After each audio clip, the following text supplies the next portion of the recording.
आज हम पंखे के बिना रह नहीं सकते। लाइट चली गई ने तो ऐसा लगता है कि अब तो प्राण ही जाने वाला है। लेकिन यहां पर बैठे हुए मेरे से उम्र में 25-25, 30-30 साल बड़े सब लोग हैं। मुझे 2 मिनट के लिए बताना, एक समय ऐसा था कि नहीं, कि विदाउट पंखा हम जीवन अच्छे से जीते थे कि नहीं? अच्छा था ना उस समय पर? पंखे के बिना जी सकते थे, फ्रिज के बिना जी सकते थे,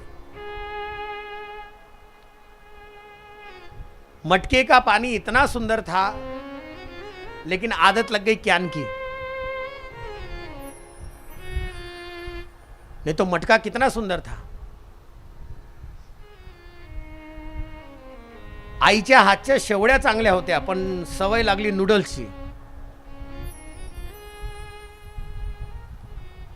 हमारी व्यवस्थाएं बदली हैं, लेकिन उन व्यवस्थाओं में हमने अपने आप को बांध लिया है। इतना बांध लिया है, इतना बांध लिया है, पंखा नहीं रहेगा तो हमारा बाकी का कोई काम होगा ही नहीं। अब पंखा कंटिन्यू चलना चाहिए, इसलिए इन्वर्टर लेकर के आओ। अब इन्वर्टर अच्छे से नहीं चलता, उसके लिए एक काम करो, सौर लगा दो, सोलर। कितनी सुविधाएं करेंगे। ये सुविधाएं जीते जी हमारे जीवन का एक बंधन बन गई है।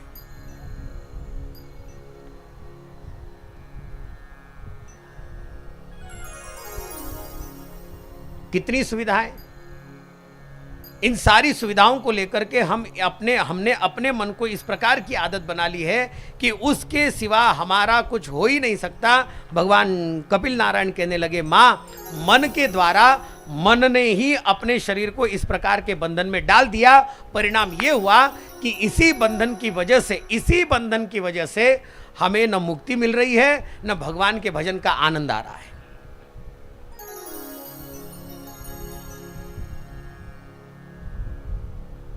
अभी अगर 2 मिनट के लिए लाइन चली जाए ना, केवल अभी, आप बोलेंगे महाराज शुभ शुभ बोलो। 2 मिनट के लिए लाइन चली जाएगी ना, पीछे के लोग अभी थोड़े थोड़े उठ करके थोड़ा थोड़ा हवा के लिए दौड़ पड़ेंगे। कारण क्या मालूम है? आदत। जैसी आदत हमने हमारे मन को लगा ली, उसी आदत में हम बंध गए। और जितना हम बन जाते हैं, अपने आप को बांध लेते हैं, उतना उतना हम बंधन में चले जाते हैं।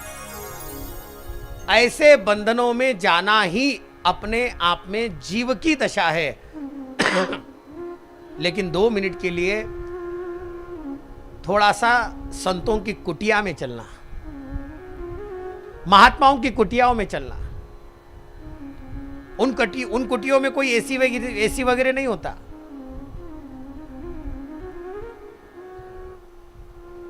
उन कुटियाओं में केवल और केवल